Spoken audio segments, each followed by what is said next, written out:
Hi hello ನಮಸ್ಕಾರ ಸ್ನೇಹಿತರೆ. ಏನಪ್ಪ ಇದು ಏನಾಗ್ತಿದೆ? ಯಾರೇ 3 ಜನ ಹೆಣ್ಣುಮಕ್ಕಳು ಫೈನಲಿ ನಿತಿನ್ನ ಹೊಸ ಫ್ಯಾಮಿಲಿ ಎಂಟ್ರಿ ಆಗ್ತದೆ.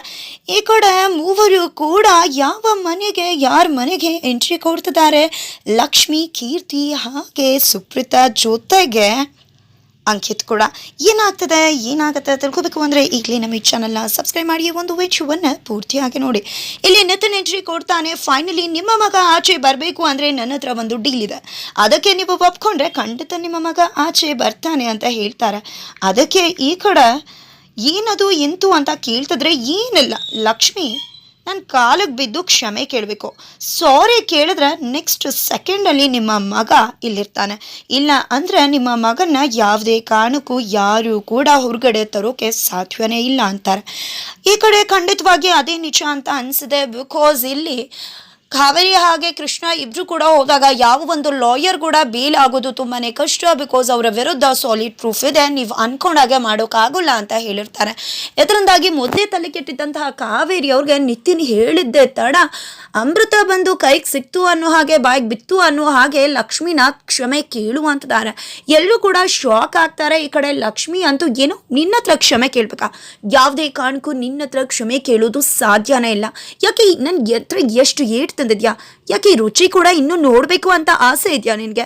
ಯಾವುದೇ ಕಾರಣಕ್ಕೂ ನಿನ್ನ ಕ್ಷಮೆ ಕೇಳೋ ಅವಶ್ಯಕತೆ ನನಗಿಲ್ಲ. ನನ್ನ ಗಂಡನ ಹೇಗೆ ಹೊರಗಡೆ ತರ್ಕೊಂಡು ಬರಬೇಕು ಅಂತ ನಂಗೆ ತುಂಬ ಚೆನ್ನಾಗಿ ಗೊತ್ತಿದೆ ಅಂತ ಲಕ್ಷ್ಮಿ ಹೇಳ್ತಾಳೆ. ಆದರೆ ಇಲ್ಲಿ ಕಾವೇರಿ ಅವರು ಏನು ಮಾತಾಡ್ತಿದ್ಯಾ ನೀನು? ಒಂದು ಕ್ಷಮೆ ಕೇಳಿಬಿಟ್ರೆ ಕಳ್ಕೊಳ್ಳೋದು ಏನು ನಿನ್ನಿಂದ? ಸುಮ್ಮನೆ ನೀನು ಅವನ ಹತ್ರ ಹೋಗಿ ಕಾಲಿಡ್ದು ಕ್ಷಮೆ ಕೇಳಿ ಸಾರಿ ಕೇಳು, ನನ್ನ ಮಗ ಆಚೆ ಬರ್ತಾನೆ ಅಂತ ಹೇಳಿ ಲಕ್ಷ್ಮಿನ ಕರ್ಕೊಂಡು ಒಳಗಡೆ ಹೋಗ್ತಾರೆ. ನಂತರ ಈ ಕಡೆ ಏನು ಅನ್ಕೊಂಡಿದ್ಯಾ ನೀನು? ಏನು ಮಾಡಬೇಕು ಅನ್ಕೊಂಡಿದ್ಯಾ? ನಿನಗೆ ನಿನ್ನ ಸ್ವಾಭಿಮಾನ ಅಹಂಕಾರನೇ ಹೆಚ್ಚಾಗೋಯ್ತಾ? ನಿನ್ನ ಗಂಡ ಮನೆ ಬರಬೇಕು, ಜೈಲ್ಗೆ ಹೋಗಿದ್ದಾನೆ, ಅದಕ್ಕೆ ನೀನೇ ಕಾರಣ. ಇಷ್ಟೆಲ್ಲ ನಡೀತಿದೆ. ಅವ್ನ ಸ್ಟೇಟಸ್ ಏನಾಗುತ್ತೆ ಅಂತ ಗೊತ್ತಿದ್ಯಾ? 29 ವರ್ಷ, ಅವ್ನು ಯಾವತ್ತೂ ಕೂಡ ಇಂಥ ಸಿಚುವೇಶನ್ ನೋಡಿಲ್ಲ. ಈ ರೀತಿ ಎಲ್ಲ ಆದರೆ ಅವನ ಇಮೇಜ್ ಹಾಳಾಗುತ್ತೆ, ಕೆಟ್ಟ ಹೆಸರು ಬರುತ್ತೆ. ಅವನು ಪಡ್ಕೊಂಡಿದ್ದಂಥ ಎಲ್ಲ ಸೆಲೆಬ್ರಿಟಿ ಸ್ಟೇಟಸ್ಗೂ ಕೂಡ ಕಪ್ಚುಕ್ಕೆ ಬಂದು ಅವನ ಜೀವನನೇ ಸ್ಪಾಯ್ಲ್ ಆಗಿಬಿಡುತ್ತೆ. ಇದೆಲ್ಲ ಆಗಬೇಕಾ? ನೀನು ಒಂದು ಸಣ್ಣ ಕ್ಷಮೆಯಿಂದ ಇಷ್ಟೆಲ್ಲ ಪರಿಹಾರ ಆಗುತ್ತೆ. ನನ್ನ ಮಗ ಆಚೆ ಬರ್ತಾನೆ ಅಂದರೆ ನೀನು ಕೇಳೋದ್ರಲ್ಲಿ ಏನು ತಪ್ಪು? ಹೋಗಿ ಕೇಳು ಲಕ್ಷ್ಮಿ ಅಂತ ಹೇಳ್ತಿದ್ದಾರೆ. ಯಾಕೆ ನಿನ್ನ ಸ್ವಾಭಿಮಾನ ಅಹಂಕಾರ ಅಡ್ಡ ಬರುತ್ತಾ? ನಿನ್ನ ಗಂಡನ ಬದುಕು ಜೀವನಕ್ಕಿಂತ ಅದೇ ಹೆಚ್ಚಾಗೋಯ್ತಾ ನಿನಗೆ ಅಂತ ಪ್ರಶ್ನೆ ಮಾಡ್ತಿದ್ದಾರೆ. ನೋಡ್ತೀನಿ ಅಲ್ಲಿ ನೀನು ಕ್ಷಮೆ ಕೇಳ್ತೀಯಾ ಅನ್ಕೊಂಡಿದ್ದೀನಿ ಅಂತ ಕರ್ಕೊಂಡು ಹೊರಗಡೆ ಬಂದರೆ ಈ ಕಡೆ ನಿತಿನ್ ಬಾ ನನ್ನ ಕಾಲಿಡ್ದು ಕ್ಷಮೆ ಕೇಳುವ ಅಂತದಾಗೆ ಈ ಕಡೆ ಲಕ್ಷ್ಮಿ ಏನು ನಿನ್ನ ಕಾಲಿಡ್ದು ಕ್ಷಮೆ ಕೇಳಬೇಕಾ? ಯಾವ ಸೀಮೆ ಅಂತ ಕ್ಷಮೆ ಕೇಳಬೇಕು ನಿನ್ನ? ನನ್ನ ಗಂಡ ನಿನ್ನಿಂದ ಭಿಕ್ಷೆಯಿಂದ ಹೊರಗಡೆ ಬರೋ ಅವಶ್ಯಕತೆ ಇಲ್ಲ. ನನ್ನ ಗಂಡ ತಪ್ಪೇ ಮಾಡಿಲ್ಲ. ನ್ಯಾಯವಂತರಿಗೆ ಯಾವತ್ತೂ ನ್ಯಾಯ ಸಿಗುತ್ತೆ. ನಿನ್ನಂಥವ್ನಿಗಲ್ಲ. ನಿನ್ನಂಥವ್ನ ಕಾಲನ್ನ ಮುಟ್ಟೋದು ಇಲ್ಲ. ನಿನ್ನಂಥವ್ನ ನೆರಳು ಕೂಡ ನನ್ನ ಮನೆ ತಾಕಬಾರ್ದು, ಮೊದಲಿಂದ ಹೊರಡ್ತಾ ಇರು ಅಂತ ಹೇಳಿ ತುಂಬಾ ಇನ್ಸಲ್ಟ್ ಮಾಡಿ ಕಳಿಸ್ತಾಳೆ. ಮತ್ತಷ್ಟು ಮಂಗಳಾರತಿ ಮಾಡಿ ಕಳಿಸ್ತಾಳೆ. ಇದರಿಂದ ಕಾವೇರಿಯವರು ಸಿಟ್ಟು ಜಾಸ್ತಿ ಆಗುತ್ತೆ. ಕೆಂಡಾಮಂಡಲ ಆಡ್ತಾರೆ, ಕೂಗಾಡ್ತಾರೆ. ಅಷ್ಟರಲ್ಲಿ ಭಾಗ್ಯ, ಕುಸುಮ ಇಬ್ಬರು ಕೂಡ ವಿಡಿಯೋ ಕಾಲ್ ಮಾಡ್ತಾರೆ. ಏನಾಯಿತು ಏನು ಯಾಕೆ ಹೀಗೆ ಅಂತ ವಿಚಾರಿಸ್ತಿದ್ರೆ ಹೌದೌದು ಏನಾಯಿತು ಏನು ಅಂದರೆ ಇದೆಲ್ಲದಕ್ಕೂ ಕಾರಣ ಲಕ್ಷ್ಮಿನೇ. ಆ ಲಕ್ಷ್ಮಿಯಿಂದನೇ ಇಷ್ಟೆಲ್ಲ ಆಗಿದ್ದು. ಇಷ್ಟೆಲ್ಲ ಆದರೂ ಕೂಡ ಆ ಡೀನೋಗೆ ಹತ್ತಿರ ಪ್ರಾಬ್ಲಮ್ ಆಯಿತು. ಅವ್ನ ಫ್ರೆಂಡ್ ನಿತಿನ್ ಕಂಪ್ಲೇಂಟ್ ಮಾಡಿದ್ದೆ. ಈಗ ಅವನೇ ಮನೆಗೆ ಬಂದು ಎಲ್ಲ ಇತ್ಯರ್ಥ ಆಗುತ್ತೆ. ಒಂದು ಸಣ್ಣ ಕ್ಷಮೆ ಕೇಳಬೇಕು ಲಕ್ಷ್ಮಿ, ನನ್ನ ಕಾಲು ಇಟ್ಕೋಬೇಕು ಅಂತ ನಾನು ಅವ್ಳಿಗೆ ಎಷ್ಟೆಲ್ಲ ಬುದ್ಧಿ ಹೇಳಿದೆ. ಕ್ಷಮೆ ಕೇಳ್ಬಿಡು, ಕಳ್ಕೊಳ್ಳೋದೇನು, ನಿನ್ನ ಗಂಡ ಬರ್ತಾನೆ, ಅವನಿಗಿಂತ ನಿನ್ಗೆ ಇನ್ನೇನು ಇಂಪಾರ್ಟೆಂಟ್ ಅಂತ.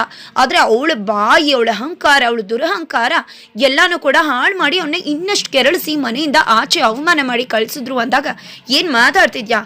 ಸ್ವಾಭಿಮಾನಕ್ಕೂ ಅಹಂಕಾರಕ್ಕೂ ಸ್ವಲ್ಪ ವ್ಯತ್ಯಾಸ ಗೊತ್ತಿರಲಿ. ನಿಂದು ಅಹಂಕಾರ, ಅವಳದು ಸ್ವಾಭಿಮಾನ. ಅವನ ಕಾಲು ಇಟ್ಕೋಬೇಕಾ ಅವಳು ಅಂತ ಕುಸುಮ ಹೇಳ್ತಿದ್ದಾರೆ. ಅವರು ಕೂಡ ಲಕ್ಷ್ಮೀ ಪರ ಬ್ಯಾಟಿಂಗ್ ಮಾಡ್ತಾರೆ. ಫೈನಲಿ ಇಲ್ಲಿ ನನ್ನ ಮಗ ನಿತಿನ್ನ ತುಂಬ ಅವಮಾನ ಮಾಡ್ತಿದ್ದಾರೆ. ಏನು ಅನ್ಕೊಂಡ್ಬಿಟ್ಟಿದ್ದಾರೆ ಅವರು, ಹಾಗೆ ಹೀಗೆ ಅಂತ ಮಾತಾಡ್ತಿದ್ದಾರೆ. ಆಕೆ ಯಾರು? ನಿತಿನ್ ಅಮ್ಮನ ಅಥವಾ ಡೀನೋ ಅಮ್ಮನ ಅನ್ನೋದು ಗೊತ್ತಾಗ್ತಿಲ್ಲ. 3 ಜನ ಹೆಣ್ಮಕ್ಳಿದ್ದಾರೆ, ಅವ್ರಿಗೆ ಸರಿಯಾಗಿ ಬುದ್ಧಿ ಕಲಿಸ್ಬೇಕು ಅಂತ ಡಿಸೈಡ್ ಮಾಡ್ಕೋತಾರೆ ಅವರು. ಈ ಕಡೆ ನಿತಿನ್ ಪ್ರೆಸ್ ಮುಂದೆ ಬಂದು ಬ್ಯಾಡ್ ಇಂಪ್ರೆಷನ್ನ ಕ್ರಿಯೇಟ್ ಮಾಡ್ತಿದ್ದಾನೆ. ವೈಷ್ಣವ್ ಕೆಟ್ಟವನು, ತುಂಬಾ ತೊಂದರೆ ಮಾಡಿದ್ದಾನೆ, ಮಾರಣಾಂತಿಕ ಹಲ್ಲೆ ಮಾಡಿದ್ದಾನೆ, ಅವನು ತುಂಬಾನೇ ಇನ್ನೋಸೆಂಟ್ ಅಂತ ಪೋರ್ಟ್ರೇ ಮಾಡ್ತಿದ್ದಾನೆ. ಈ ಕಡೆ ಅವನು ತುಂಬಾ ಮೀಡಿಯಾ ಮುಂದೆ ಹೋಗಿ ಕನ್ಸನ್ ತಗೊಂತಾ ವೈಷ್ಣವ್ ಅವ್ರ ಮೇಲೆ ತುಂಬಾನೇ ಆಪಾದನೆ ಮಾಡ್ತಿದ್ದಾರೆ ಅಂತಕ್ಕಂಥ ವಿಷಯ ಎಲ್ರಿಗೂ ಗೊತ್ತಾಗುತ್ತೆ. ಹೇಗಾದ್ರೂ ಮಾಡಿ ಡೀನೋ ವಿರುದ್ಧ ಸಾಕ್ಷಿ ಹುಡುಕ್ಲೇಬೇಕು ಅಂತ ಡಿಸೈಡ್ ಮಾಡ್ಕೋತಾರೆ. ಅಂಕಿತ್ ಹಾಗೆ ಸುಪ್ರೀತಾ, ಲಕ್ಷ್ಮಿ, ಕೀರ್ತಿ ಮೂವರು ಕೂಡ ಪೂಜೆಯ ಮುಖಾಂತರ ಮನೆ ಒಳಗಡೆ ಹೋದ್ರೆ ಖಂಡಿತ ಸಾಕ್ಷಿ ಸಂಪಾದನೆ ಮಾಡ್ಬೋದು ಅನ್ಕೋತಾರೆ. ಫೈನಲಿ ಹೆಂಗ್ಸು ಡೀನೋ ಅಮ್ಮ ಆಗಿದ್ದಾರೆ.